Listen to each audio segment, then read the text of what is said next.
Well, we're in lockdown, but we are allowed out for exercise, or in my case, to do these. Now, I get asked a couple of questions. One is, what's your top tips for public speaking? And number two is, who's your favorite public speaker? Well, I'm not going to answer two because I know so many public speakers. I've seen hundreds, maybe thousands over the years, and some of them my friends, and it wouldn't be fair to single out individuals or an individual. What are my top tips for being a public speaker? For me, it actually boils down to a simple thing.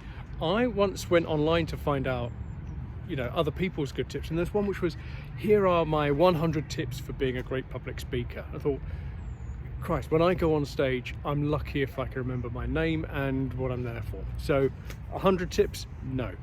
I've got 3. Okay, and it's have authority, be in charge. Number 2 is be yourself, have authenticity. And number 3 is think about what the audience wants and give it to them, basically. So let's break this down a little bit. So being in charge, having authority.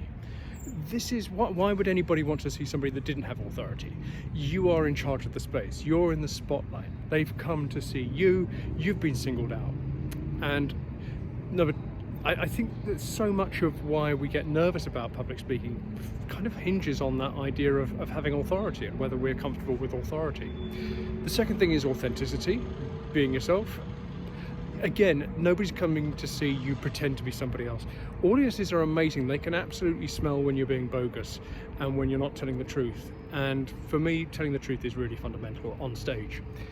Number 3, the audience, what they're there for. If they're there to see a demonstration on making cakes, don't talk to them about climbing the north face of the Eiger.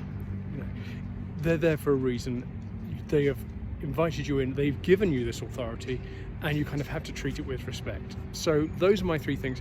What I'm going to do over the next couple of sessions is we'll just talk through each one of them in a bit more depth, in a bit more detail, and I'll give you a couple of speakers that you can check out and see for yourself how brilliant they are. They won't be names you necessarily know, but they are absolutely, my go-to people for examples of this. Okay, so thanks very much. I'm going to use my catchphrase.